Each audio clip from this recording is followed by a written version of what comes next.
اللہ الرحمن الرحیم۔ السلام علیکم ناظرین۔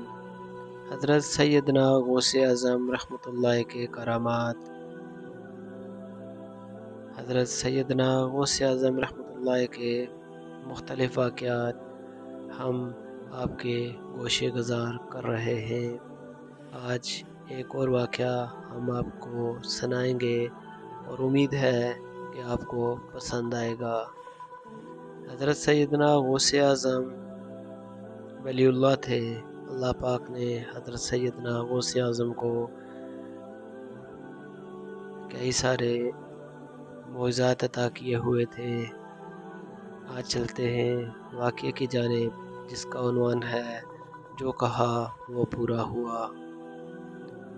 تو آئیے شروع کرتے ہیں ایک شعر کے ساتھ۔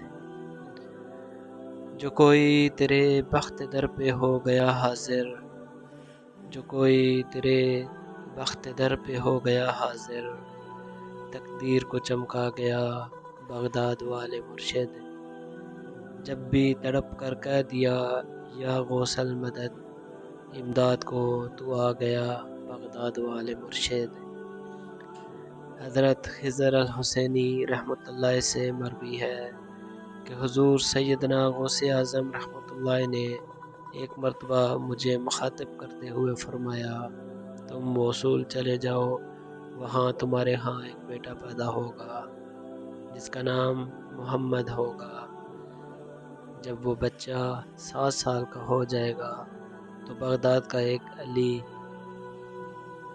نامی نابینا شخص سے 6 ماہ میں قرآن مجید حفظ کروائے گا، اور تم 94 سال 6 ماہ اور 7 دن کی عمر میں اربل شہر میں وصال پاؤ گے، اور بوقت وصال تمہارے تمام اعضاء، سماعت و بصارت سب صحیح درست ہوں گے۔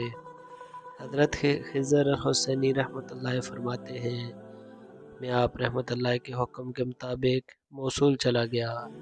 موصول میں قیام کے کچھ عرصہ بعد میرے ہاں ابو عبداللہ محمد رحمۃ اللہ پیدا ہوئے۔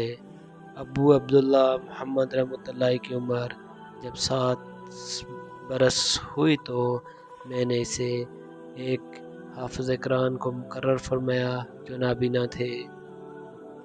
میں نے جب ان کا نام دریافت کیا تو انہوں نے اپنا نام علی بتایا۔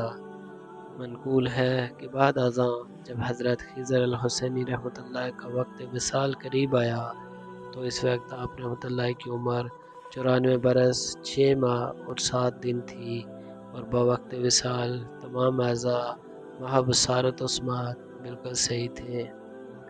ناظرین، یہ تھا حضرت سیدنا غوث اعظم رحمۃ اللہ کا ایک واقعہ جو آج ہم نے آپ کی گوشے گزار کیا۔ امید ہے آپ کو پسند آیا ہوگا۔ ناظرین، اگر ویڈیو پسند آئی ہو تو چینل کو سبسکرائب کریں، بیل آئیکن کو پریس کریں تاکہ آنے والی تمام ویڈیوز بر وقت آپ تک پہنچ سکے۔ دعاؤں میں یاد رکھیے گا۔ فی امان اللہ۔